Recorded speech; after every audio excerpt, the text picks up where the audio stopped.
Mr. Eric, I'm excited to be doing the news again, man. I feel like it's been a couple weeks since we've done this. Yeah, Saturdays have been busy with events and everything going on. That is for sure. Well, y'all, welcome to the Drag Driver Pete News presented by Summit Racing for September 27th, 2025. Dude, it's crazy. This year is absolutely flying by.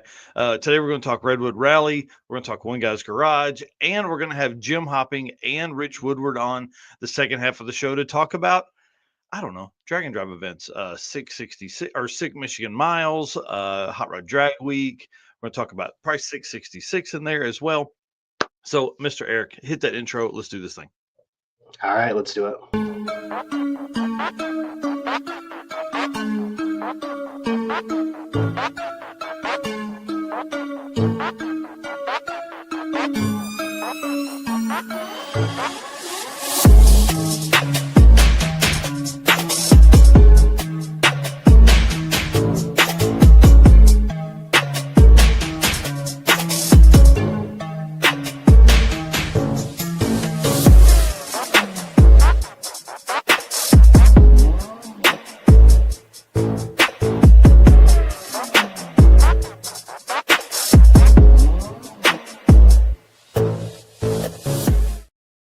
All right, guys. Well, welcome to the Drag Driver Pete News presented by Summit Racing again for September 27th, 2025. The year is flying by like crazy. I'm your host, Mike Narks. I host this and the Drag Driver Pete show, which happens on Wednesday nights, which is like our long form 2 hour, really dive into a bunch of deep details. But this show this morning is really just a hard hitting updates from around the drag and drive community with some entertainment at the end. So I'm excited to have Jim and Rich on this morning. It's going to be really cool to talk to those guys because generally we don't have guests on the Saturday morning shows because there's just so much going on. But man, last night I just got to thinking, I'm like, let's talk to some folks. Let's see what's going on. So that's who I am, Mr. Eric White, right hand man. Introduce yourself. Tell them what you got going on, dude.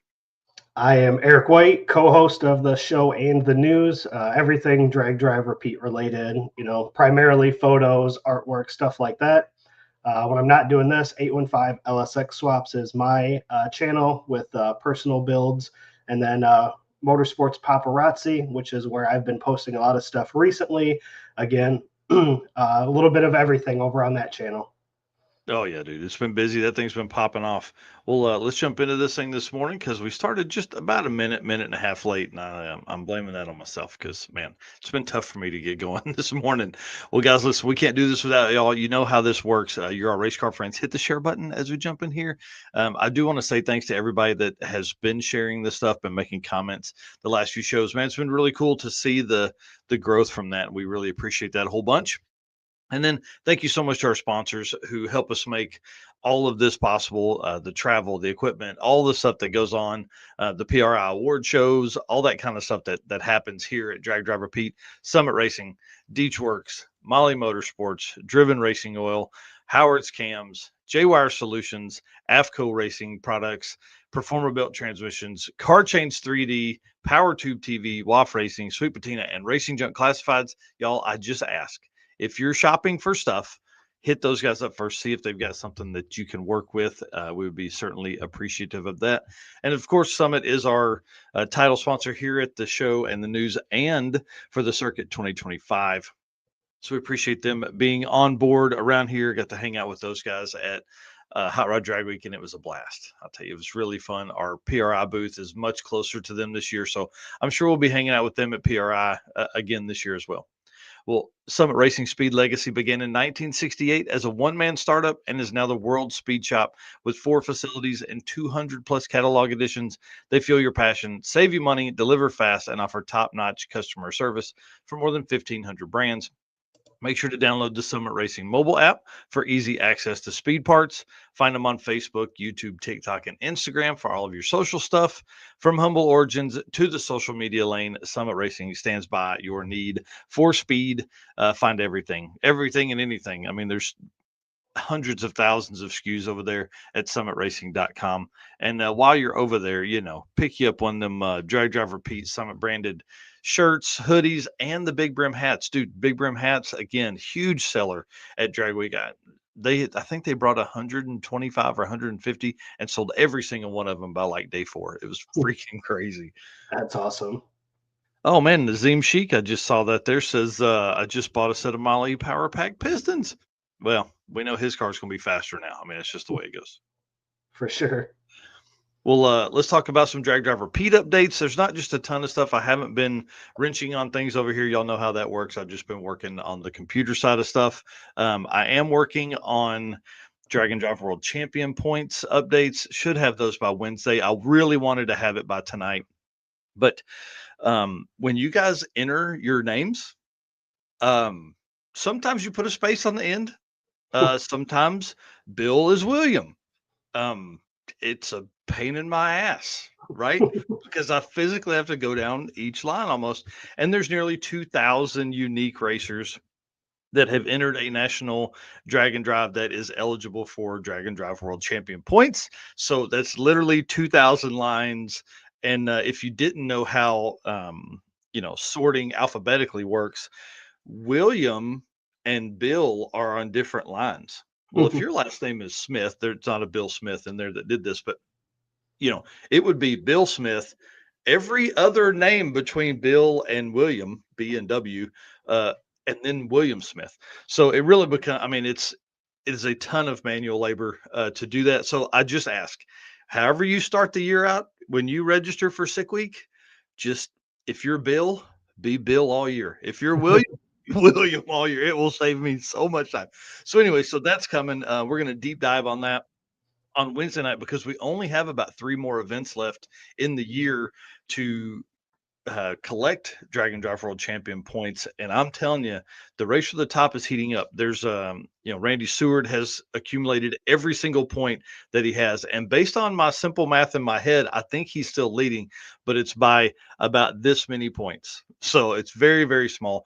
But the race for second and third, the race for the 850 championship, the race for the 10-0 championship points, all that kind of stuff is still in play. And there's a lot that goes into making sure that goes correctly because you can't use more than one eighth mile event um towards your points. It's this whole thing. It's so there's a lot of manual labor that goes in there, and I just haven't had the time to be able to focus on that this week, but it's coming. And then up next, Tim Gorley of Go Fast Photography has started dropping his photos from Hot Rod Drag Week. The Day One Part 2 album dropped, I think, last night, or Day One Part 3. Tons of great stuff in there. Man, just go over there, look at all that. He is sharing some of that with us, so that stuff will get posted over on our page eventually. And we'll go from there, man. It's freaking awesome to see all of his stuff going on. So what else you got going on, dude? We talked about it on Wednesday night, but really the biggest thing was getting Dad's car started last week. So now it's just going to be getting it off the jack stands and checking out brakes and finding out if the fuel tank in it is still good. Because right now we're just running it off of a small um, fuel gallon just to get it running. So we need to find out if the fuel tank's good. If that's good, we can wrap that part up and then start working on brakes. And then shortly after that, it should be drivable. So this That's weekend, awesome. though, is booked. We've got my youngest son is going to homecoming this weekend. So, we've got photos and all that fun stuff today. And then his 17th birthday is on Tuesday. But since family's in town, we're going to have everybody over tomorrow and do a little birthday gathering. So this weekend's going to be pretty booked with family stuff. That's awesome, dude. I mean, there's nothing wrong with that. Sometimes you got to do that, right? Oh, absolutely. Yeah, well, that's really cool. We don't have homecoming here for a couple weeks, thank goodness. And that's why I'm not going to Six Smokies is because of homecoming. Yep. That's the way it goes. So, hey, them kids are important, man. There's gonna be a point where they're not hanging out with mom and dad anymore. Yeah. They're only going to have so many homecomings and proms and all that stuff. And once they're done, they're done. Yep. All right. Well, let's jump into this real quick. So, the circuit update for this week is that I have created a Facebook event. So, I'm going to drop it over in the chat over there. So, I would appreciate if you guys would jump over and select going or interested just to keep up on the dates. We will do registration January 17th. I know that is much later than we typically have done it, but listen, there's so much interest around this event. Obviously, what we do is we limit it to 200, but all of the racers from 2025 that we're on site, and their co-pilots get early entry access. So with that, I figure we're probably going to be somewhere around 130, 150 pre-registered before we open it to the public. So we'll be running some special deals like our sponsors that come on board. Some of those will be getting, tickets to the event and stuff like that. And a lot of times those, they're not going to bring racers, they're going to bring their vendor truck. And so we'll be able to give those spots away. So we're going to do that before registration opens, all that kind of stuff. So this really, if you intend to attend the circuit 2026, you need to get on the event right now and be caught up with all that stuff. I will be doing an expression of interest type form to get people to, kind of a newsletter that we'll be sending out every couple of weeks for updates and as things become available and all that. So April 30th, early tech, 12 to noon, like we did last year. This is going to be a purchasable VIP that goes directly to the youth services of Tulsa. And then pre-party Thursday night, April 30th. For everybody that wants to come into town a little bit early, and then racing May 1st through 3rd. Tulsa Raceway Park, Thunder Valley, and Oklahoma City, and back to Tulsa Raceway Park. So, going to be a fun time, dude. Oh yeah. Yeah. Good. Got ideas for a racer party for this year? We trying to do go karts again? Yeah, hell yeah, we're trying to do go karts. Like go karts was a blast, and that's really one reason we moved towards Oklahoma City. There are like 2 or 3 different places that have go karts in that vicinity. So my plan was to call them this week, but y'all, with the throwdown in T-Town coming up, that's really consumed a ton of my time this week trying to get ready for all the promotion that goes around that for Tulsa Raceway Park. So that's my plan for next week is to call those folks and get a go-kart track locked in so we can get it. Yeah. Tom Bagley, I wish you could do the circuit too, buddy. We just need to find you a wife or husband, and you just need to move here. Then you can do all the ones you want. All right. So anyway, so that's the circuit update. I will have more. We really are. We're 8 months from it, 7 months from it. It sounds crazy, but we're really like 3 months from registration. And you know how that goes, dude. It's time to pump it up and get these guys excited to attend. Dude, I feel like we just wrapped up promotion for 25. We did, but hey, here's how crazy. It's been 3 months since the circuit 25. Oh, I know. It's I know. wild, dude. It's wild. Speaking of that, you've been putting out circuit photos. So if you guys haven't gone over to the Circuit Charity with Horsepower page, do that. And then also we have albums on Drag Driver Pete for that as well. I think you're probably posting more to Drag Driver Pete, right? I'm posting the albums to Drag Drive Repeat and sharing them to the circuit. Yep. So we can talk about that eventually. Like probably after the 26th event, I will close down the circuit pages and we'll move everything under the Drag Driver Pete banner. And it'll just, I mean, it obviously is a Drag Driver Pete event, but for 10 years that thing's been, or 13 years that thing's been its own life. So I didn't want to just close that up and do all that stuff. So we're keeping it over here. Anyways, circuit updates. Get over there. Event is created. Jump on. It's under Drag Driver Pete. I'm a host of it. Eric's a host of it. The circuit's a host of it. You can find it anywhere. All righty. Driven Racing Oil event update, sir. All right. Driven Racing Oil is the performance engine oil that can do it all. GP1 is the ultimate oil for any race or performance application, whether you're launching hard at the drag strip, enduring the extreme heat of off-road and circle track, or even pushing limits in top field drag boats and demo derbies, winning racers choose GP1. It's compatible with engines from classic hot rods to cutting-edge race machines.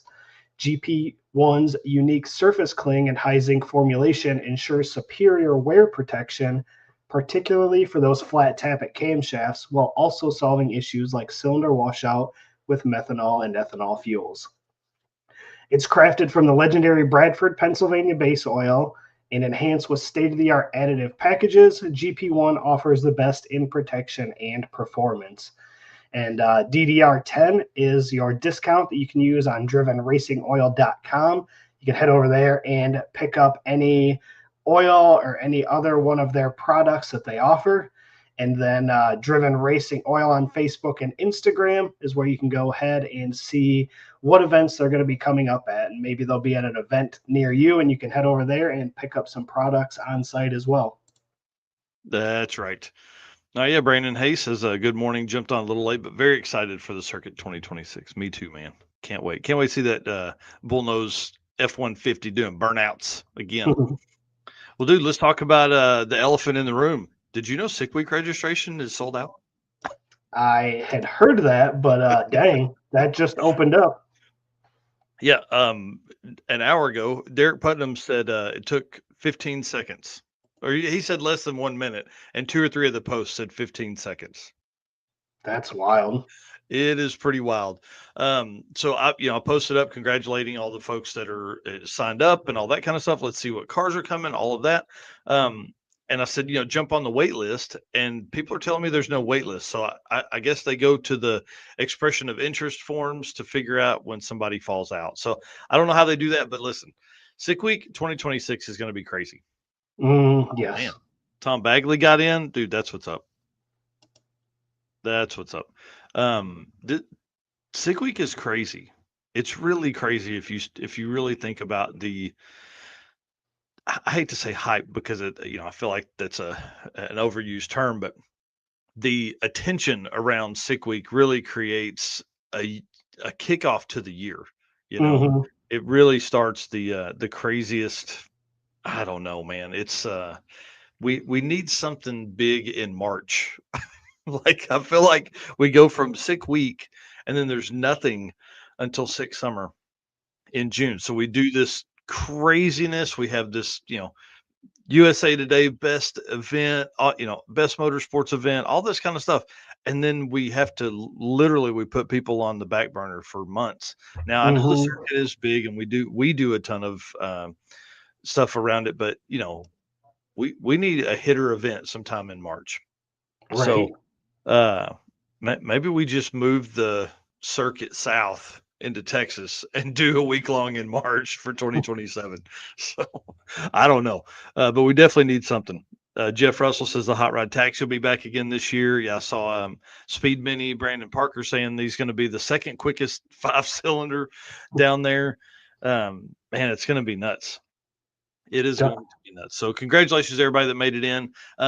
Listen, I'll tell you this: if you're gonna go, just get your shit ready, right? Like they don't take anybody day of. I know that, but sign up for the Sick Spit, sign up for the Sick Ward, go down, prove your cars there, because I'm sure that if you showed up, did the event, drove all that kind of way, did all that kind of stuff, you're gonna get some kind of special treatment the next year. Oh yeah, of course. Yep. An event in the Southwest in March would be nice. Hey, that's not a bad idea. Somewhere in like Arizona or something like that, where it's nice and warm. Yeah. Um, Chad yeah, Chad Reynolds Reynolds event event. supposed to Yep, be in that was February. what's the name of that one? It's the ah, I don't know. It's in Louisiana. Yeah. Cajun something. I don't know. I can't remember. Oh, nice. Jim says he was already in, but his son made it in today. Oh man. This is a tough one. What do you guys prefer? Hot Rod Drag Week or Sick Week? Truly, they're to me they're on the same kind of playing field. There's so much history within Drag Week that really kind of gets me excited. The 850 stuff was incredible this year. Um, the records to set. I think if you set a record at Drag Week, you're really doing something because there's so much history within that event, and so many people have done that event before. And then Sick Week, I mean, let's be honest. If you're fast, you're going there because one, guys like we can race generally here in the I'm going to say in Arkansas, Tulsa, Texas stuff. We can race here pretty much all year. There's only a month or two to where Tulsa Raceway Park is shut down. Like there used to be a race December 6th at Tulsa. Now we've backed that up to Thanksgiving weekend, and then it closes till the end of February, early March. So we're really not closed very long. And if we did, we could drive 5 hours to Dallas and race because they're going to be open down there. Yeah. But guys like you don't have that opportunity. I mean, you're done racing middle October, maybe early November, maybe. Up here. Yeah. Yeah, up here it's yeah. If we're lucky, we'll get a good day in late October, November. But otherwise, yeah, there's not many weekends that it's open. Yeah. And then, typically open back up around Anywhere April, from May. March, April, May, depending on the weather. Yeah. Yeah. So like, you start figuring that's like 5 or 6 months out of the year that you guys aren't open. That's tough. So, Yeah. for those guys that live in that kind of climate, we see a ton of them coming down to Sick Week because of that. So, ice drag and drive. That's exactly right. Bad Tree Productions in here. I hadn't seen those guys in a minute, man. We need to touch base with those guys. We'll get to talking to them shortly here. Ice Drag and Drive. Yeah, I'm in. And then I see Rich Guido, Snow Tires and Mud Flaps engaged. He'll be going down. So that'll be awesome. So again, congratulations to everybody that made it in for Sick Week. If you didn't, don't complain. Just get on, fill out your expression of interest, expect a call. If you don't get the call, hey, sign up for Sick Ward or Sick Spit, and then go in and do that and make the trip, have fun. This isn't about necessarily racing all the time. It's more about the trip and the drive and all that kind of stuff. So, Right. but the event Uh, that's happening right now, Redwood Rally, bro, yep. on. Yep. They're on their way back to Medford Drag Strip right now.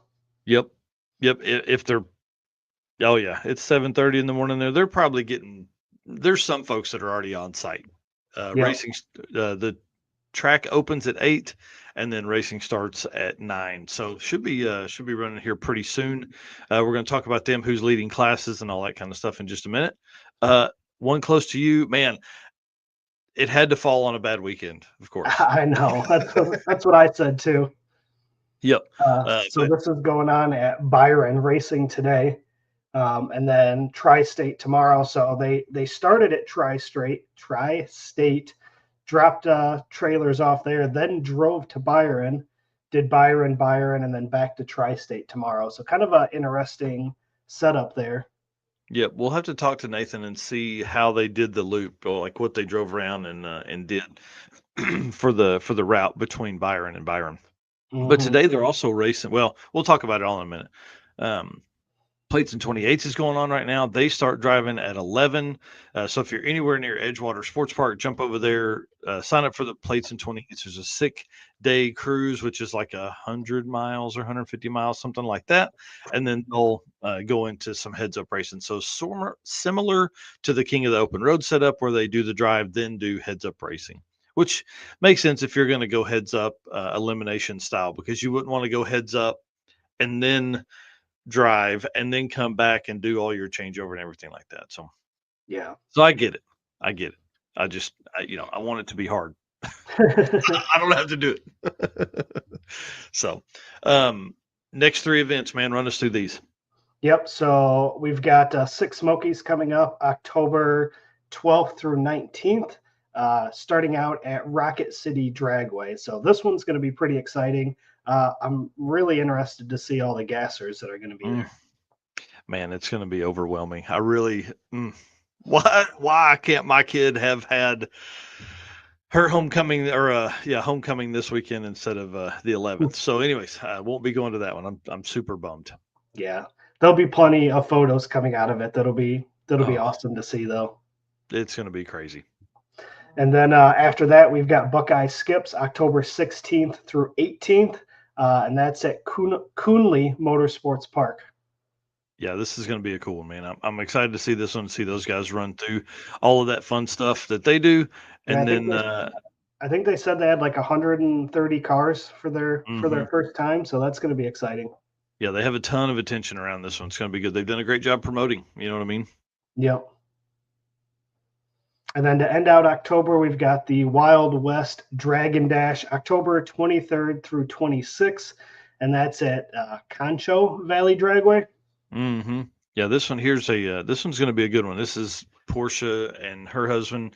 They've been longtime drag and drive racers, so now it's time for them to step off and do this one. And I know they probably got to be getting nervous because they're a month out, and now it's time to really turn on the screws and start focusing on getting spectators in the stands. And these tracks have never seen drag and drive event before, so as far as I know, anyways. So this should be pretty cool. Yeah.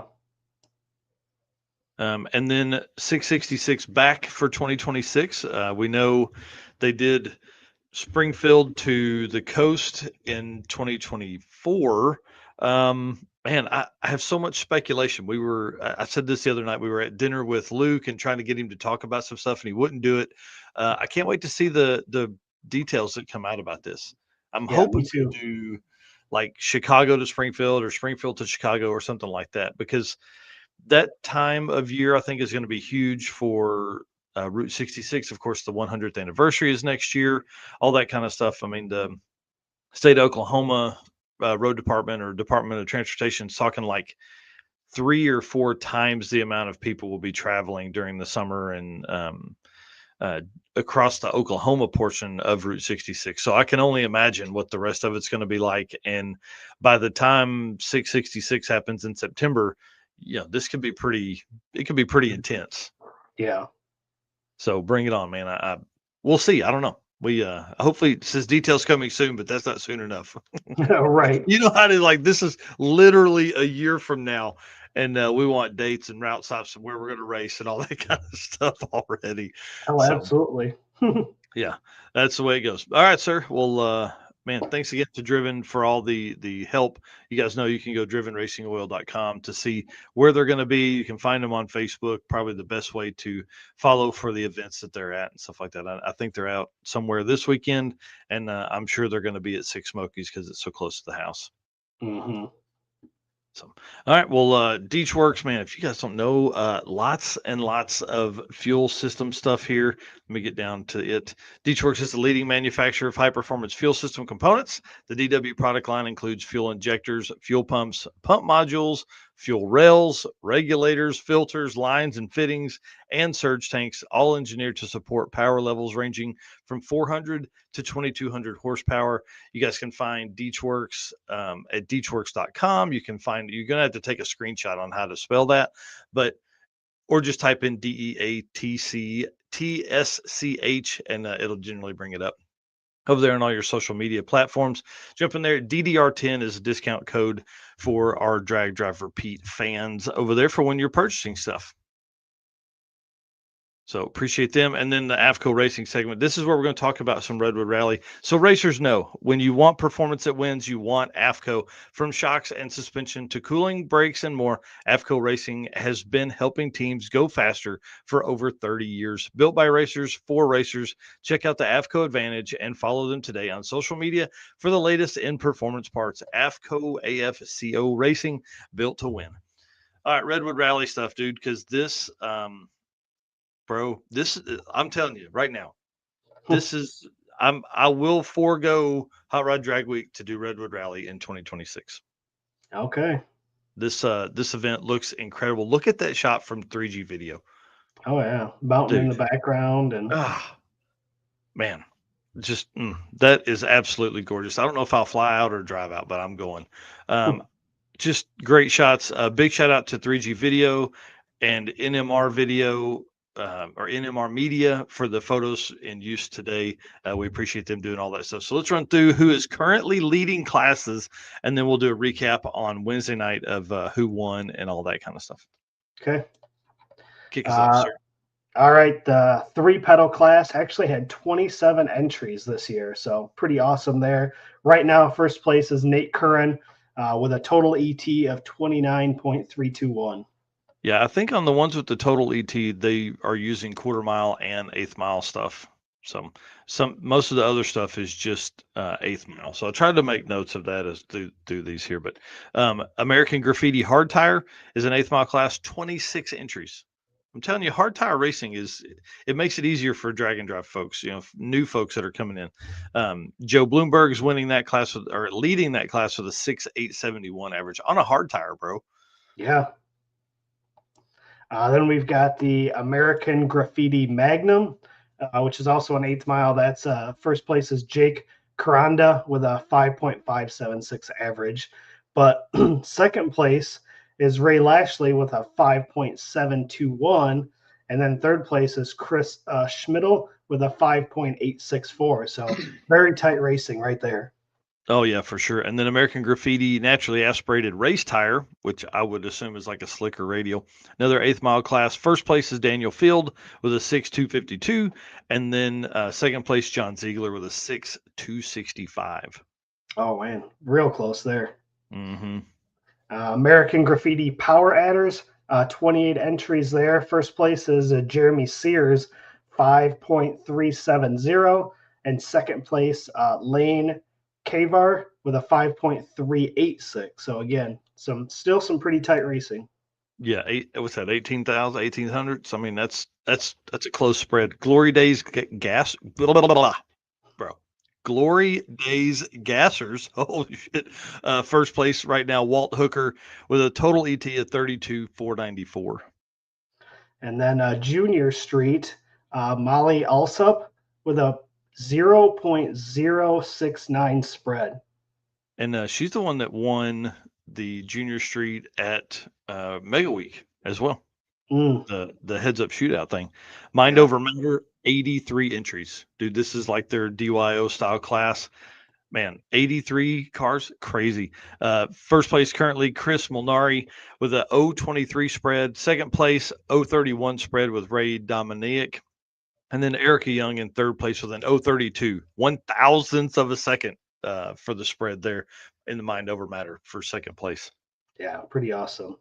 Redwood Radials, our boy Donovan Linwood leading that class right now, 5.26 average with a best pass of 5.047. So he's out there killing it. Man, I hope that track is there for him today. He wants a 4 so bad. Remember you saying it was like a 501, Mm-hmm. 500 several times, all that stuff. So good luck to Donovan today. Slightly limited class. It's in first place is Stephen Volpe with a 5,357 average. And then tailgate racers, 27 entries in the tailgate class. So Dude, pretty that's good awesome. there. First place, Sean McKinney with a 5.405 average. Second place, a 5.669 average of Ryan. What is that? Oh, Resinkin. Resinkin.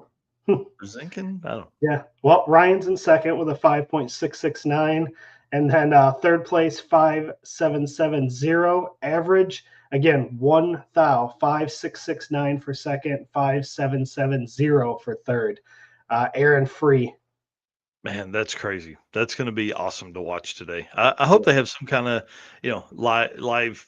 They have a live real time app, like timing app, or input, but you've got to be watching that so tightly. So it's going to be interesting to see that. And then the unlimited class, Ryan Psyche, 5,222 average on that one so far. Going into again the final day of Redwood Rally, man, I can't wait. I should have went this year, but dude, you Yeah. can't miss drag week. Yeah, not when it's the 20th running or 20th anniversary. Yeah. So good luck to all those racers. I hope they all made it back. If you guys jump on redwoodrallye.com, you can actually see the live timing results right there, real time results. Sorry, that's the phrase they're using. The man, it's really you have to be careful. So if you go down and look, it's calculating averages on whatever the people have turned in. So you have to physically open each row to see. So you may see somebody in first place, but they may have only turned in 2 slips and now they're DNF. So you got to be careful. So when you're watching that, man, I highly recommend the real time results. It's super cool. We got to figure out a way to do that with the circuit. But when it's a DNF and they didn't make a pass on day 3, you got to figure out how to shut those out, because there was a couple that almost put in there that they had not gone all week. So, Mm. anyways, Redwood Rally, this is on my list for 2026. Get ready. Get ready. If you have questions about suspension stuff, hit us up. We'll get you in touch with Eric Saffel at AFCO Racing Products and suspension radiators. My brother's been talking to Eric quite a bit about the radiator in the new car, because 700 plus horsepower in a car that has engine compartments about this big around is kind of important. You've got to have the right kind of cooling. So they're working through, what is an off the shelf piece, what is something that's custom that they need, all that kind of stuff. So, I think if we paired up good cooling radiator and fan type stuff from AFCO and then your trim rings with some of these cars, bro, people have no problem. Yeah. So, all right. Well, let's move on to some car change 3D stuff so we can talk about one guy's garage. And then we'll bring in our guests after that. So we're probably going to be a little over for the show this morning. So you're welcome, everybody. You're welcome for my ramblings. I'll let you do the AFCO or the car change read there. All Sorry. right. Card Chains 3D should be your first choice for custom 3D printed parts for your project car. Corey can take your idea to reality. Maybe you're looking for that special car guy gift that they can't get anywhere else. Well, Corey can produce a one off keychain for that special person's special car. So find more at cardchains3d.com or on social by searching Cardchains3D on Facebook or Instagram. And Yep. Corey's got all kinds of products, not Yep. just keychains. He's got, I thought about Fox that as you body were saying it. parts and everything. Yeah, center consoles for Fox bodies, Hall Tech, Holly, FI Tech, Aces, all kinds of mounts for those controllers and stuff like that. One Guy's Garage Drag Weekend, dude. I figured we would show a few of these photos in here. One Guy's Garage is similar to a lot of the other events. We don't have real-time posted results. We'll get those after the event, which I think, hey, it takes all kinds of different stuff. We have Redwood Rally with real-time results. We have One Guy's Garage that gets results afterwards. Like nothing, there's no right answer. You know what I mean? Right. So, yeah, like you said earlier, they made the drive from Tri-State to Byron yesterday, raced at Byron last night, and then they're racing at Byron again today, but they're going to be racing with the MKE Takeover River Redemption Race Mm-hmm. and the Central Illinois Small Tire Shootout and Stroll, which is like a True Street kind of class 20-mile drive. So it's going to be kind of crazy. And see who's there? Who's that there in that big 7,000-pound wagon? Oh man, that Sheila's dream, the Right? Price family. Yeah, isn't that awesome that they would come all the way out there and do that, man? I love it. I wish that I was up in your area today because I'd try and sneak over there. But man, why do you have to live 9 hours from me? Yep. Yeah, so pretty exciting. So I figured I would grab a couple of shots again. Nathan Shaw is the promoter of this event and has been, dude. This is the third longest running drag and drive out there. This event started in 2015 after Nathan attended 2014's Hot Rod Drag Week. So Mm-hmm. pretty crazy. Yeah, and it's only about 75 cars, I think. Hmm. Yeah, it's what they limit it to, and he said he didn't want to do it. He didn't want any more people. Yep. Wants to run it, keep it small. And what's really cool is some of the guys that race in this have done it since the very beginning. Mm-hmm. Nathan skipped a year, and we hosted these guys at the circuit, and it was crazy. The amount of times that those people had come down and or had raced this event is pretty awesome. Yeah. So again, a nice small grouping of people. 75 cars isn't small, I guess. That's a pretty good group of cars. Yeah. Well, especially when you're trying to run with MKE and the Central Illinois group, like it's Hmm. there's going to be a lot of cool cars. If you're a spectator, tonight would be a really good day to be at Byron, and you're going to see a lot of different cars and a lot of racing. Yeah, that's for sure. All right. Well, again, thanks to Corey. We appreciate all the support from Car Change 3D. It says here from hobby to big business. I mean, he's truly growing. He's got people working for him. He's got, man, 40 machines or something crazy. If you guys haven't seen the video, jump over on the Drag Driver Pete page and you can see my tour of his shop and interview with him and all that kind of stuff. So, love Corey and all the stuff they're doing up there. And if you have an idea, I mean, truly, he can take your idea to reality. Whatever, if you have some weird, goofy car and you need a dash and you're trying to put a Holly 12.3 in a 70 Nova, he's got you handled, man. He can do that. If you're trying to put a Holly or FI Tech or Aces or anything anywhere, he can get you taken care of.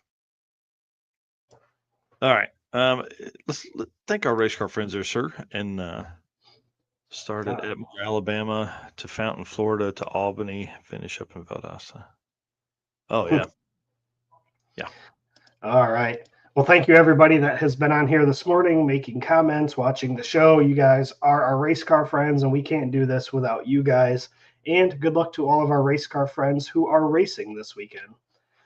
And of course, we can't do this without our sponsors: Summit Racing Equipment, Deechworks, Molly Motorsports, Driven Racing Oil, Howard's Cam, J-Wire Solution, AFCO Racing Products, Performabuilt Transmissions, Car Chains 3D, Power Tube, Power Tube TV, WAF Racing, Sweet Patina, and Racing Junk. Again, if you guys are doing some shopping, make sure you check these guys out and see if they've got something that can help you out.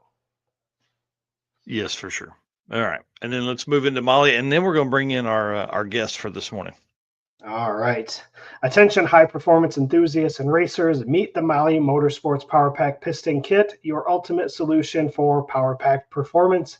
The Power Pack pistons are either made from a 4032 aluminum alloy to allow for tighter cylinder to wall clearances and improved temperature stability, or a 2618 alloy to allow for increased detonation resistance. So, what sets Mali apart? It's their forged pistons, graphol coating, and phosphate treatment for peak performance and durability. Elevate your ride with Mali Motorsports, where performance meets precision. Visit MaliMotorsports.com for more details. And to all of our podcast listeners, Mali is spelled Mahle. Oh, for sure. Well, let's pull this down, and then let's add Mr. Rich Woodward in here first, and bring in Mr. Jim Hopping at the same time. Hang on, guys. I want to see if we can get all four of us on the screen at the same time. Nope, it won't do it for me. The way I wanted it to. It will, but we're going to put you guys up top so people can see y'all's name. Let's start with Jim, I guess, here above me. Jim, introduce yourself. Tell everybody where you're from, and then the name of the shop. Morning, Jim Hopping. Hope you guys can hear me. I'm kind of stuck in a Connex temporary shop, uh, in eastern Oklahoma, little town called Muldrow. Got a 85 volts Cutlass, a NA big block in it. And you two guys are probably responsible for me being so eat up with drag and drive the last couple of years. And if I can get your address so I can send the credit card bills, that'd be great. Yeah, bring it on. What's the name of the shop? Because you do transmission rebuilds and all that kind of cool stuff. Professionally, I'm a fabricator in an off-road shop. I just do transmissions at home. Don't officially have a name or anything along those lines. I stay super hooked up doing that for sure. That's all behind me right now. That's awesome, man. And actually, I met you through a guy named Wes Evans, who I met through the Narcs cart because he wants me to do some gambling, some Gambler 500 stuff, and then you and I have become friends, and now we got to get Wes into Drag and Drive. Yeah, I've been trying to get him to race cars for years. But, he's pretty wound up with livestock and his kids showing. That stuff keeps him going nonstop. What, like I do, he never sleeps. One of these days, maybe we can get him in a race car. Yeah, see, with him never sleeping, that would make him a perfect drag and drive racer. yeah, probably so. Well, over here above Eric is Mr. Rich Woodward. Dude, what's up, man? Tell us what's going on. You look fresh this morning. I am looking fresh. Just got from the barber. We are just hanging out in the garage today, tinkering, trying to get this thing fixed. It was a rough outing, as we all saw, for me this year. It's not been a good year, so we're tinkering, we're playing, we're trying to figure out a game plan to get this thing up and going again. Well, hey, that's the way it goes when you race very fast cars. Yeah. I was excited to be in A class this year. Knowing Super Street's a pretty weird class where a lot of 850 cars end up in because wings and bumpers and stuff like that. So I went in very optimistic and was quickly knocked into the dirt day one. So that's the way it goes, man. It's you've had a pretty hard run in that car, and we wish you all kinds of good luck moving forward. Appreciate it. Well, I want to take this first segment a little bit and kind of just tell some stories from the last event that you went to, right? Because Rich was on Drag Week with us. Jim did Sick Michigan Miles. So a couple stories from those events because you guys have been out living the dream. So we'll start with Jim first. Yeah, just about a month back, I guess. Now I came from Michigan Miles. I like doing Tom's 8th mile stuff. My car is not fast, but it's also not really got the equipment to run quarter mile and feel safe. But pretty neat deal for me. My dad lives just south of Detroit. They started Michigan Miles at Milan this year, or Durana Dragway now. And my dad sold his last race car when my mom was pregnant with me. And Wow. he hadn't been on a drag strip, he told me, since he hadn't been to a drag strip, even just to spectate, since about 89 or 90. Oh, So, man, it was wild for me to be able to take him and show him how race cars and street cars had progressed. You know, he had no idea that there were going to be, 2,000, 2,500 horse cars doing this 1,000-mile loop in Michigan, and he was nothing but smiles all week. You know, there was a he and my mom separated when I was pretty young, and there was quite a span there where we didn't see each other, so we got to do a lot of catching up. And he had a great time. I had a great time also. You know, we did 666 last fall, and I went into that a little wrong. I wanted to try to be faster every day, and it took a little bit of the enjoyment out of it for myself and my co-driver Aaron. So we decided to go do Michigan, and I wasn't going to worry about it. Just going to keep the car together and have a good time, see the sights, hang out with my dad. You know, that's cool, man. so from my house, did the route and back was 3,711 miles. Dude, you're an animal. Hey, I don't believe in trailers. I've got one, but that thing, my son's the only person who really uses that thing. So wait, hang on. You drove your car from Oklahoma to Milan to start, and then what did your dad think about the ride in your car? Because, like, listen, they're all big talk until about 700 miles in. Then they're like, "This is crazy." I left Saturday morning about 6:30 a.m. here from Oklahoma. Drove one shot at it, myself. Drove all the way to his place. Didn't have any car problems. Had some trailer trouble. It broke two leaf springs on a trailer, and I broke it 3 times somehow or another. But I rolled into his place pretty late. It was about 2 a.m. And we got up the next morning, and I said, you're about to do 1,000 miles in this thing. I don't, are you going to be able to handle this or not? He's not, he's still in great shape, but he's definitely older. And he said, well, I don't know, but yeah, let's go. And so I got him in the car, and we went and got fuel and got breakfast, and just cruised around. Went to one of his buddies' places and tried to fix the trailer, and that was a disaster. And ended up doing wicked trailer burnouts in front of his buddy's farm shop, and then like everywhere between there and back to his house, we're about to trailer burnouts now. So he he had a he handled it like a champ, man. I don't know if he was putting on a show or if he just he was in, but it was a really good time being able to take my dad and experience some stuff. You always want to bring somebody new to a drag and drive. Seeing their reaction to some of the stuff that goes on and some of the stuff that shows up. I'm by no means fast, but we still had a great time, and he wanted to help so bad, and there's nothing to do on my car. It's a street car. He's like, what do we need to do? Like, you don't need to do anything, Dad. Get in the chair and hang out. So He's like, put plugs in it or something. Come on, man. The third day we were at the hotel on Lake Superior, I think, in the Upper Peninsula, and he's like, do we need to do anything? I said, let's put plugs in it. And I didn't need to put plugs in it, but we were both kind of bored at that point, so we did. But That's pretty cool. That's man, that's awesome. I'm jealous of you for sure. That's a fun trip. I hope one day my kids take me on one. Hey, That would be awesome. my son involved too. Maybe we can split some of the bills. That's awesome. Rich, man, give us a story or two from Drag Week. Oh, can you hear us? Rich, can you hear us now? I don't know if he's got us.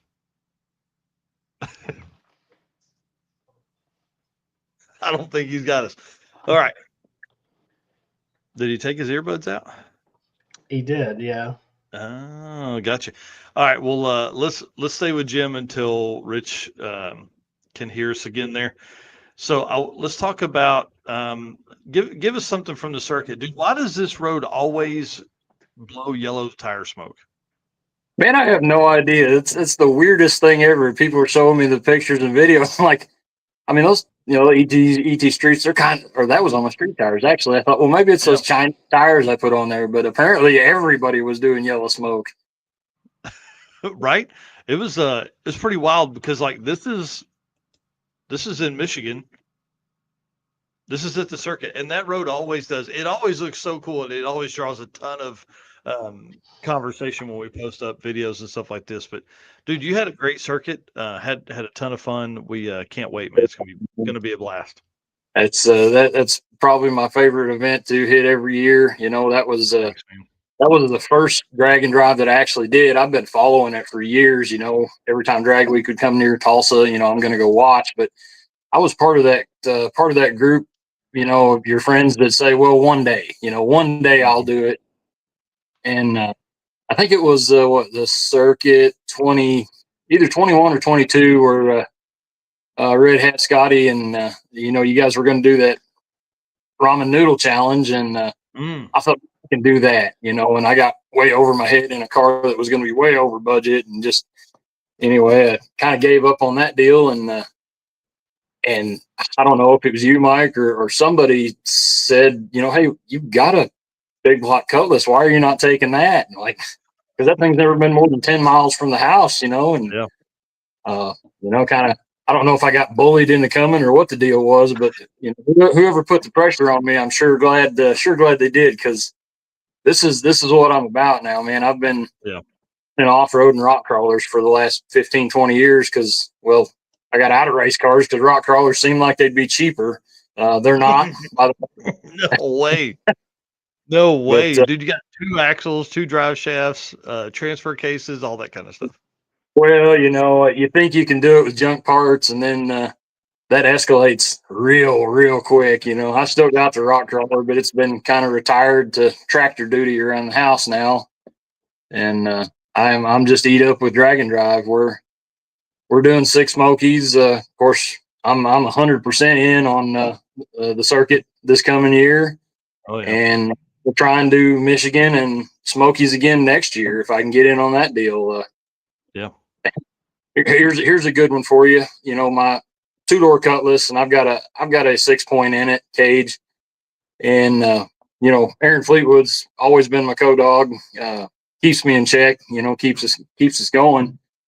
And so he's going to go on that one. Well, my wife has been wanting to see that part of the country for forever. You know, we've tried to plan some vacations out there, just never worked out. And she said, I'm going. I said, well, you're going to have to call Aaron and kick him out because I'm not doing it. You know, she said, no, I'll ride in the back seat. You know, I opened the door to that car and I said, you're going to crawl through that 6 to 8 times a day, you know? And she said, yeah, so get in and out of it 5 times right now. And, you know, if you're in, let's do it. So we're going to ride 3 deep in that 2-door car on 6 Smokies, and hopefully have a blast there too. That's going to be awesome, dude. And she'll be way to cuddle with than Aaron is. That's, well, you know, yeah, probably. Aaron's got a good credit card though, so you know, I got to keep him. Just in case. Yeah, right. That's awesome. Yeah. That's awesome, man. Wow, that's going to be really cool to be able to do that and kind of share that experience with her. Yeah, hey, my wife is a rock star. I wouldn't trade her for anything. She puts up with all these shenanigans. I mean, you guys, I'm sure, same way. Mike, I know, I've talked to your wife multiple times. You know, she's awesome. They put up with. She's not one of these with me though. She's like, nope. She's like not. we rented an RV, maybe. Yeah, well, my wife's been doing the gambler stuff with us for years, and you know, she's about it. Let's go. Let's do something. Let's do parking lot beers. You know. That's awesome. Rich, we got you back, buddy. Can you hear us, Rich?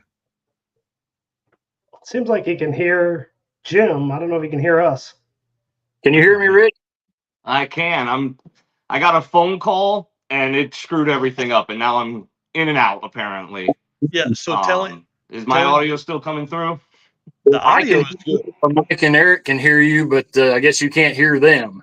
I'm good. It's coming in and out all of a sudden. It was fine for the first 45 minutes, and then, like usual, a phone call came through.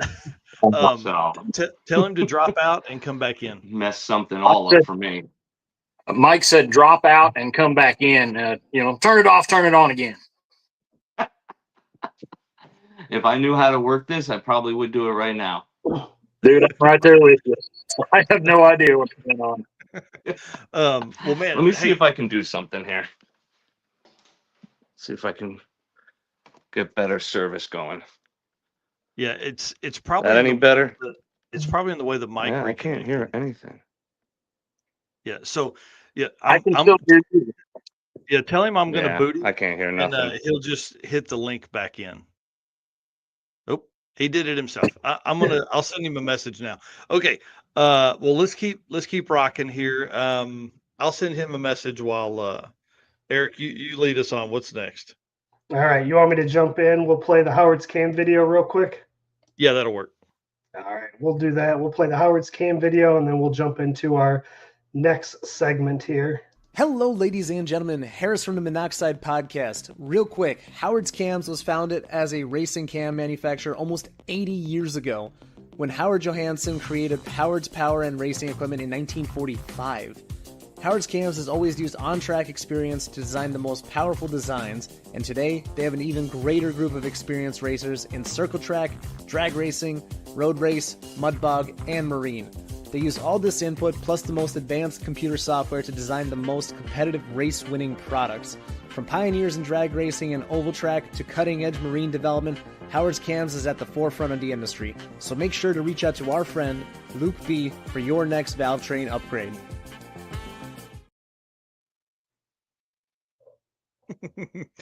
Tell him to hit the link again. There we go. Okay, he's back. All right. Move garages closer to the Wi-Fi router. See if that works. The phone calls, StreamYard hates phone calls. Oh my God. I'm like, you're going to get them if you're on your phone. You know what I mean? Yeah, I Like, tried to put it on airplane mode, but I didn't. It kicked me off the Wi-Fi, and then I tried my iPad, and it was a fiasco. Hey, that's the way it goes. Well, I want a couple stories from Drag Week, dude, because fun stuff, parking lot beers. Everything was great on Drag Week, minus the racing for me.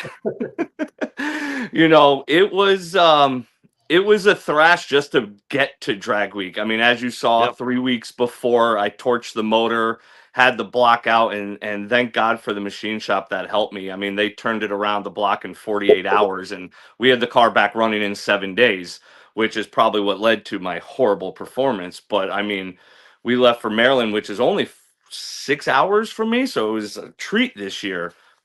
Sunday, we were like, we got to test. We've only had 5 passes on this car all year, and it showed great promise. It went 820s at 177 in the first time out with it. So I'm like, it's gonna be a rocket ship. And then Sunday, first pass, they kind of rushed us through the lanes. Steering wheel comes off after I let go of the button. Ooh. And I did grab the column like we talked about before I got the GoPro video. I did grab the column before I shoved the steering wheel back on. I didn't even remember it. And then we fought boost issues all day. The car was going like 1030 at 130 on 3 pounds of boost. Figured out it was a safety. All right, turn that off because the turbos are so big now that we have to whack this thing with a ton of dome pressure on the hit just to get them to get energy into them. And that was when the first time I had the RPM sync was Sunday. And we're like, okay, well, now we've never had this in the 10 years the car's been together. Mm-hmm. So, Monday, I was excited. We changed cam sensors. We changed this, tuning, blah, blah, blah, blah, blah. I think we got it all figured out Monday. Obviously, with so many racers now, it's a one and done type of deal, unless you want to be there till 5 o'clock at night, which we don't want to do ever. But, I let go of the button and that thing I looked down, the thing backfired. I looked down, it just says sync across my dash. And I knew right at that instant that my racing week was over. I'm going to turn in a 12-second, 15-second time slip, and there's no coming back from that. It's just impossible. So that rest of the week was just survive the week, make my limp down the track, try to fix it every night in the hotel, but enjoy the parking lot beers and hanging out with friends and the restaurants. And, we all try to get together, tacos and margaritas and all the good stuff. But, I'm hanging out with you guys next time. Oh yeah, we're a fun bunch with Mark and Ed and the wife and the friends and everything. I mean, I got to show you a picture of this pineapple thing I got at this Mexican restaurant. It was a half a pineapple just loaded with food. It was amazing. I'm in. But and a month before, we put a new converter in the car too, because the old one, they missed the spec on it. So I literally just ordered a PTC because I didn't have any time to wait for them to restall it and hope it works. The car's never had a problem on the street. Day one, we get up on the highway, my transmission temp goes through the roof. I'm cruising like 230 degrees. And I'm like, oh man, it's just riding the converter the whole time. Everything's new. The trailer's new. Everything's new. And it's like, now we're working out the bugs when I've never had a problem with transcooling. The thing used to run 160. So I found out on the highway that if I ran 80 miles an hour, it would drop 30 degrees trans temp because it would be off the converter, it'd be coupled up, and it'd be good. Everyone I'm driving with does 65. So I would fly 80 miles an hour for 10, 15 minutes, let the trans drop, and then I'd fall back to get back with them because I wasn't the navigator.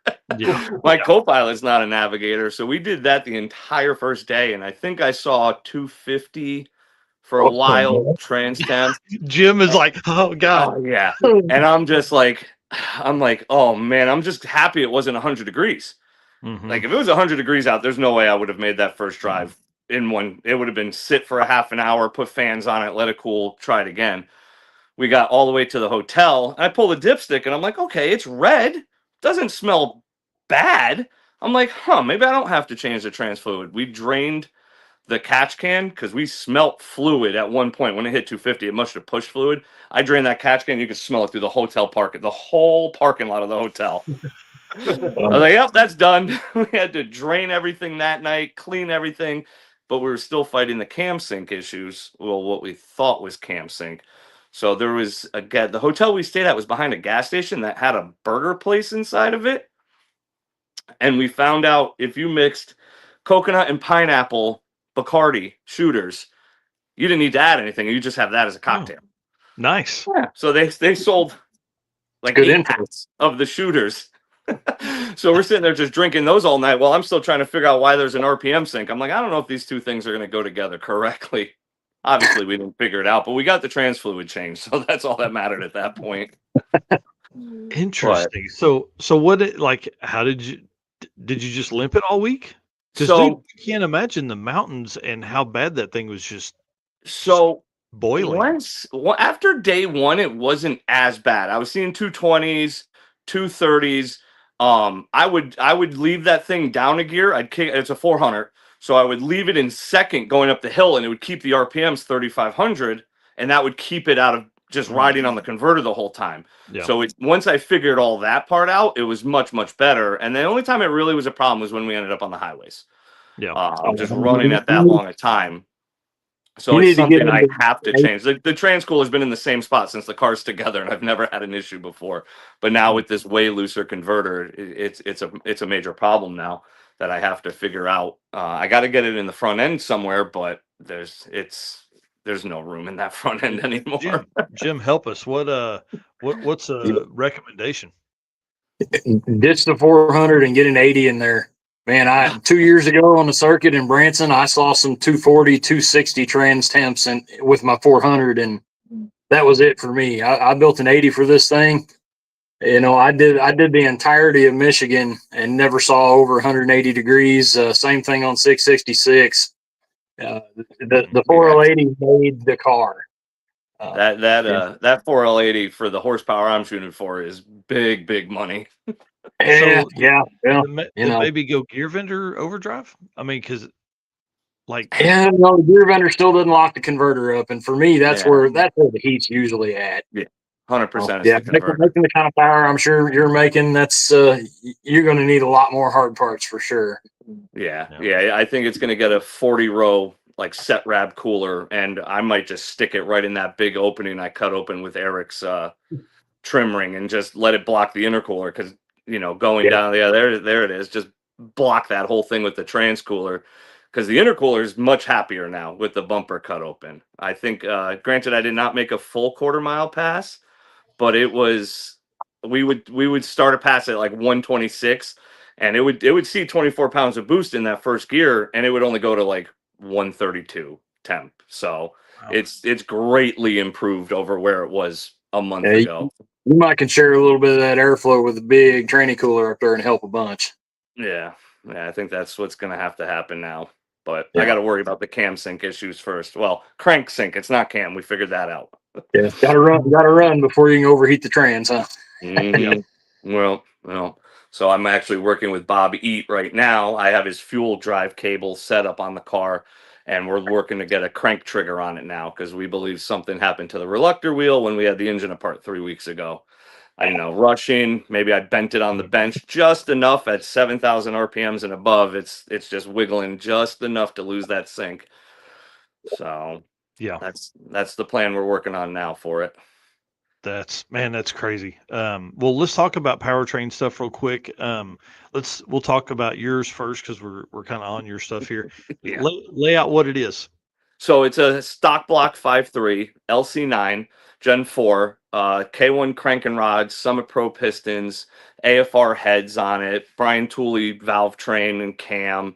Nothing's high end, nothing fancy special. It's got AFR enforcers, which was their cheap line, but I just filled it with Brian Tooley's stuff.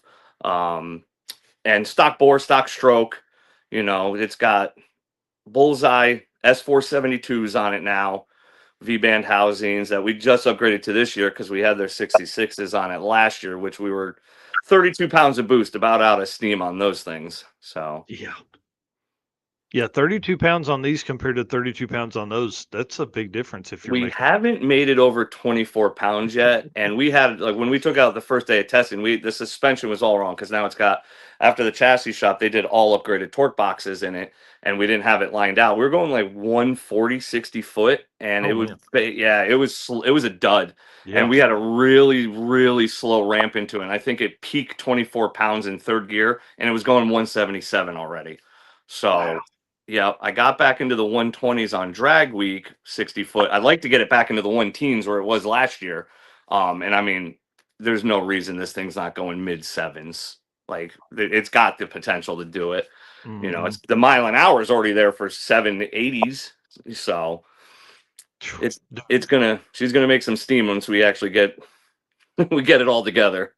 Right. So you have this smaller cubic inch set up in twin turbos, but then we go over to Jim, and it's a different beast.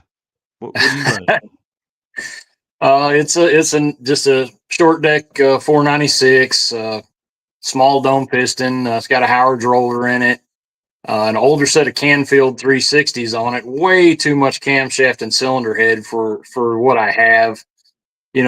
It sounds like it ought to run in the low sixes, and it doesn't. But I'm having a great time with it. And then, of course, that picture is the old 400 I built for it. It's currently got an 80 that I built in it with an Extreme Automatics valve body, billet input, mostly stock beyond that. And then I think that last picture is me in the floor cutting the 8.8 down. I didn't really cut it down. I cut it down to fit wheels I had, actually. That's backwards of most people, but operating on the old tight budget there. So I cut the rear down to fit the wheels I have. It's a 31 spline 8.8, has 370s in it right now. Got a Circle D converter, just a 10-inch Circle D single disc lockup converter. Man, it makes that thing so nice to drive on the road. I can run that thing with fender exits and, at 85, 90 mile an hour, just cruising. That's awesome. That's that big block's in it now. Worked out a deal with Robert Voss to buy his motor out of his car. So almost got that deal wrapped up. So we're going to try to go a fair bit faster next year, throwing another 100 cubic inches at it. And so it'll be a 588. and I'm going to try to get it on Holly this winter. I'm still a carburetor guy, man. Dominator's where it's at. That thing's just an animal. I swapped the Dominator on it from a 4150 in a hotel parking lot in Tulsa on 666, and popular opinion is Dominators are not street carbs. That's a bunch of BS, man. That thing idles at 950 now. It's so much nicer to drive, So That's but interesting, dude. I'm gonna try and get it on Holly this winter. So The And Lord since then you- ECU. Yeah, right. The Lord's ECU. Yeah, the Lord's ECU, yeah. Man, that's crazy. That's pretty awesome. So, what's the best you've been in the car? And how many miles have you The best driven I've it? done in that car, based on a draggy, is a 688 in the eighth. 101, 102, or something like that. It's like I said, it's just way overheaded and cammed, but those were the parts I had when I put it together. So Yeah. And then how many miles have you driven on that thing? Because you did 66, and now you've done the driving so machine miles and back. 3,700 in Michigan, a little over 3,000 on 66.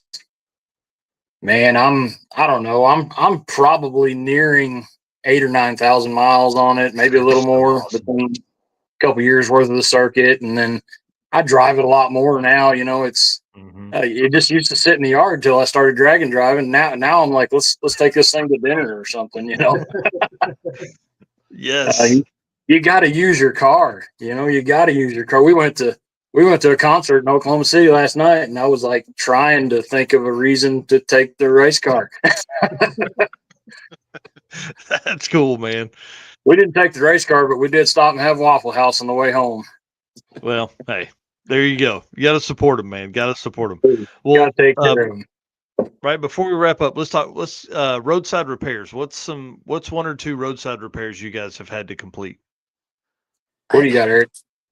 I didn't have any. I didn't get stuck on the side of the road this year. Everything was fixed in the hotel parking lot. I got pretty lucky.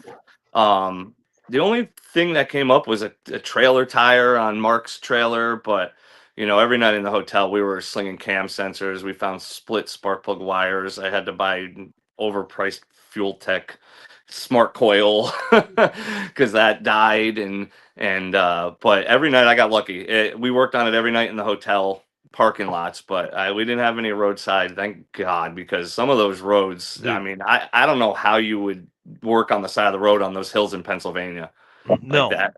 no, you'd have been in trouble. We came up on Robert and David Williams the first night when they thought they had blown the motor up, and they were on the hill, like the steepest part of the hill, trailer behind. They're like, we don't know what to do, man. It's they were so trying tight. to unhook the trailer and hook it to somebody else, and it's pretty sketchy. Yeah, some of them roads, and like I felt bad for Ed when we left Maple Grove. He stayed to make another pass, and he had to drive in the rain at night in those roads. And I'm like, it was tough enough just during the day in the rain. I couldn't imagine at night. Yeah. Jim? I've been real fortunate. We haven't had really any just massive roadside breakdowns, anything like that. We've done some tire clearancing with a hammer and a saw in a hotel parking lot. Most of my roadside stuff has been the deadgum trailer. I just, between 66 and then those roads around Detroit, I beat my little trailer to death. It's just a little factory built 4x6, but like I said, I put several sets of springs, or broke several springs in it so far, and bent an axle. And I mean, most of that's my fault. I end up taking way too much stuff because I don't want to be on the side of the road. But we've helped some folks with some parts and tools and stuff, and that's but nothing major breakdown so far. Of course, like I said, I'm pretty slow and don't really lean on anything hard yet. We're going to change that next year, I hope, with this big inch deal.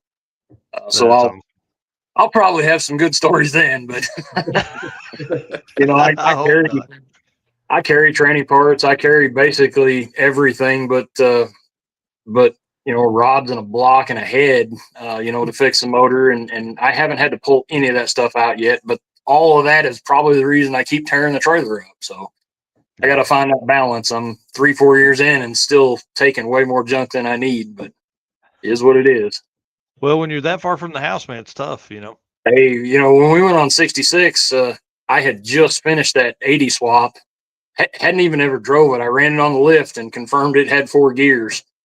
And we took off, but I took my 400, the driveline, the converter, and the cross member with me that entire trip, just in case. No. And that Dude, that's you open awesome. that trailer and people are like, Jesus, man, what did you not?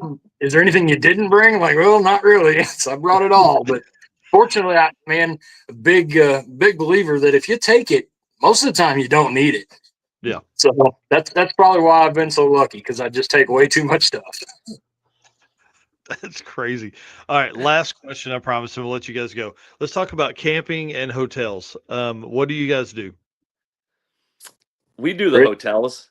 I love camping. It's a big thing in my life, but give me a hot shower and air conditioning after a day of driving this. And then give me friends in a parking lot with some beers or bourbon preferably. But no, it's hotel for me when it comes to this stuff. That's awesome. We typically hotel it. Like I said, I'm definitely the guy that needs a shower once a day. But what we did? We camped on the circuit last year, and man, it was hot. It was hot, but it was still a good time. And we talked about camping on Smokies coming up, in 2 weeks. And between the three of us, we just have to take so much stuff to camp and be able to stay at the racetracks and make a meal or whatever. It just made more sense. And we split a hotel room, so it works out. But I definitely want to do another 1 or 2 camping. Wanted to camp in Michigan, but taking my dad, I didn't know how he'd deal with it, and I want to make sure he was comfortable. So Yeah. but I'm going to try to camp more, because the parking lot beers at the hotel are great, but man, you get 8 or 10 guys at the track, 8 or 10 groups, and you have a great time too, and make some real good friends real quick that way. Yeah. Well, and one of the biggest benefits of camping is you get the first parking spot you want. You know what I mean? Hey, but you also get rained on if it rains. Oh yeah. You get to sleep with the mosquitoes, which that's whatever. Give me the air conditioning. Yeah. Yeah, I'm a big AC guy too. Yep. I want to turn that thing down to about 62 at night. As low as it'll go. Yeah. Freeze my ass off. Get up the next week. It's going to be a day. Well, y'all listen. Thank you so much for Thank you. Morning. I appreciate you guys a whole bunch for doing this. It was a good time. Thanks, guys. Yep. I appreciate you guys. All right, we're going to kick you guys off and close the show. Y'all, thanks for hanging out. We'll see you soon. Yeah, have a good one. See you guys. Have a good day. How fun, dude. We need to do more guests, man. Maybe one guest on news. Yeah, not bad. Yeah, I don't know, man. It's just too much fun. There's so many stories that are out there from the drag and draft community. It's just really fun to hear and see and do all that kind of cool stuff. Just want to say thanks again to Howard's Cams for their support here for the community segment of the Drag Drive Repeat News. All right, dude. Let's wrap this thing up with some found racing junk, and then we'll let everybody get to their day. All right, yeah, we've got about 10 minutes here, so let me see if I can get this pulled up. Yeah, which y'all don't know, Eric should be working right now on the house. He should have been gone 20 minutes ago. You're welcome, sir. Yeah, that's all right. All right, let's go with this one. All right. We love our Novas around here. So when I saw this one, definitely had to show this. 40,000. This one is in Council Bluffs, Iowa. So when I first saw it, I thought maybe it was a car that we've seen on an event before, but I don't think it is. I don't remember that color. So kind of scroll through the pictures here a little bit. It is a 73 Nova all steel. less hood and front bumper, pro-built chromoly chassis, 10.5 Outlaw, drag and street car, runs 502 at 142. Must be an 8th mile pass there, obviously. A bunch of parts here: 4-link suspension, strange strut front suspension, strange axles, AFCO, double adjustable rear shocks. Mm-hmm. So not too bad right here. Yeah, that's a nice car. 40 grand. And then Council Bluffs, that's close enough for Buckeye Skips. Yep. Just grab that thing and head on over and race that event. Yep. And then the other one that I found, this one was pretty sweet. 1930 Ford Model A pickup, 24,000. This one's in Billings, Montana. So you know what is also in Billings, Montana? Yeah. Big Sky Race Week. Yep, Big Sky Race Week. So when I saw this one, I was like, yep, this might pique some people's interest. And it just looks right. Yeah, it sits perfect. I don't know about the exhaust going up like that. Yeah, I would maybe chop that and just turn it out. Yeah. But yeah. hey, So beautiful color. Man, look how narrow that looks inside. Dude. Like it'd be uncomfortable for 2 people. Me and you aren't spending a whole bunch of time in there. No, definitely not. Gonna have to be nice because half my body's gonna need to be out that window. But it is definitely a pretty cool looking truck here. Yeah, I like the rear fender setup on that. I didn't notice that in the other shot, but looks like it's got like some square body style rear fenders on it. Yeah, almost like Get us back to like a front shot or something. That's very interesting. And for 24 grand, man, that's probably a pretty good deal. Oh, check that out. The tailgate opens sideways. I like it. But yeah, it was this one's definitely pretty cool. Like the wood box up there for the stereo and speakers. Simple. But yeah, those seat looks tiny. Right. It's probably not, but dude, it looks so small. Yeah. Yeah, I mean, it looks like a lot of really nice parts, and big shout out to Racing. Yeah, look at the fender there. That's interesting. They had to have cut that down or something. Yeah. Go over two shots there. Wow, how cool. Okay, yeah. Yeah, pretty slick. So it's professionally built in 2012, all steel, titled 1930 body, except radiator support and rear fenders. Not a Bondo baby either. Barn door, custom tailgate, functional tilt out windshield, operated vent from the 30s, tilt wheel, gauges, fully functional lights, turn signals, horns, all the things that you need for a drag and drive vehicle.